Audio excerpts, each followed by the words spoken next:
Well, it's the 20th of July, and a quick word about Afghanistan. Afghanistan is a mess, is it not?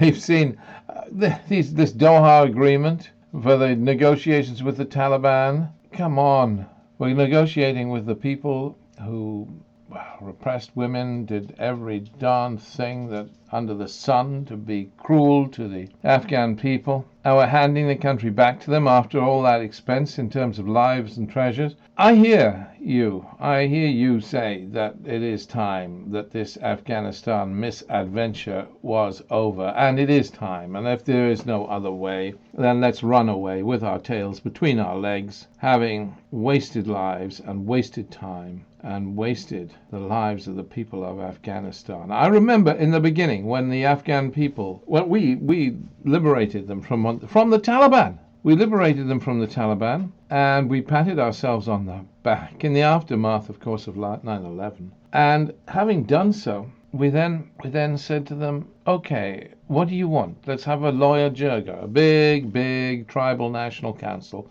and you can decide your future. And the disobedient little Afghans did what disobedient Middle East people always do. We've seen it again and again, haven't they? They haven't done what they were supposed to do. I mean, we had it with Palestinians. That was the most closely watched election in history, and they elected Hamas. How dare they? How dare they? We had something similar in Algeria. We had to put a stop to democracy immediately. Yes, we will not tolerate proper democracy in the Middle East. We cannot trust them to vote the way we want them to vote, so we will not have it.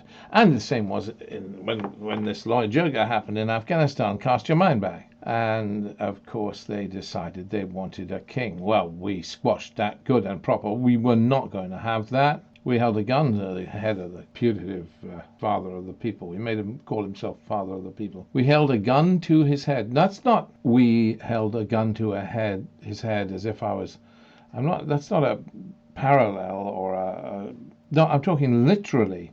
We actually held a gun to his head. Us, the British and American troops, held a gun to his head to stop him from accepting the demands of the Afghanistan people in Loya Jirga that he become king. And instead we imposed Karzai on him. And after years of Karzai, years and years of Karzai, his brother, the greatest drug dealer in the universe, and in the universe, and everything about Karzai was awful. After that, what? We had the opportunity to overthrow the guy, but no.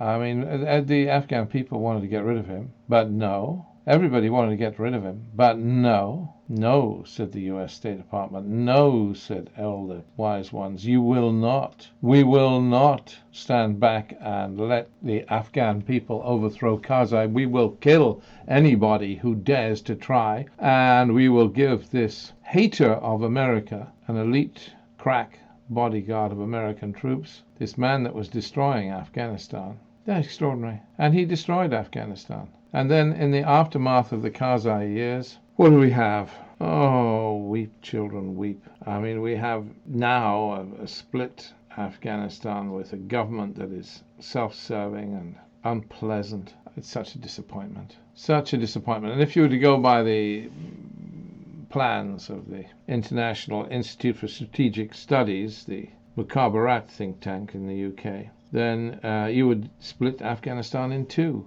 partition the country.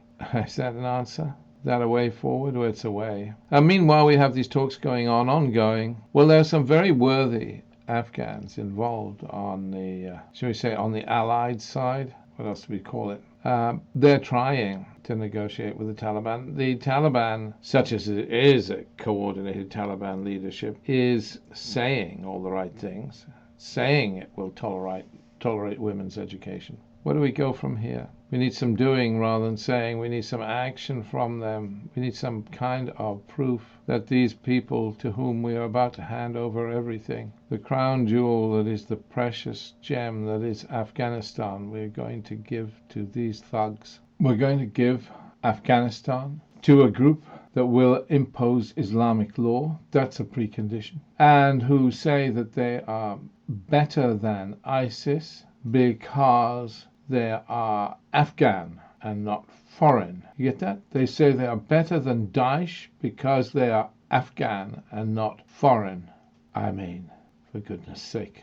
This is what it's come to. We're going to give Afghanistan to people that are different from Daesh but have an ideology that is so fundamentally at odds with everything we believe in. People that are not wanted by the people of Afghanistan but have imposed their will by force, as we did, of course, the way we handled things. Never mind. It's what it is. Is there a chance? Is there a possibility? Is there any remote possibility of having some sort of decent government in Afghanistan? Well, you could, I suppose, go back to tribal rule, bring back the king, that process, or at least his heir, Nadia Naim, the prince. You could bring him back and have him as a kind of have him as a kind of normal head of state. You could, I guess.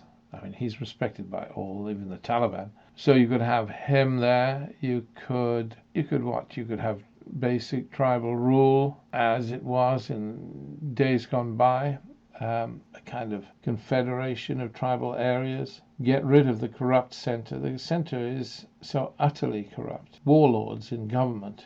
I mean, get rid of them and start again. You could. Has the West got the energy for that? Debatable. But I guess that would be the kind of honorable thing to do. The other players, India is meddling in Afghanistan, as is Pakistan. They conduct proxy war there. Since they can't fight in Kashmir, they fight in Afghanistan. They like to fight. They like to use other people's playgrounds in which to fight, just like other countries of the world do in other places, in Yemen or Libya or wherever, Syria. Is there a better future for Afghanistan around the corner? It is possible, I guess. How could we bring it about? I believe if you had a series of tribal jirgas, yeah, there's a chance. Start them now. Make them independent. There's a chance. Not easy, but there's a chance. The way things are going now, Afghanistan is likely to face years of catastrophe. Of Afghan making? No, of our making. We owe the people of Afghanistan a better future than the one we are arranging for them at the moment.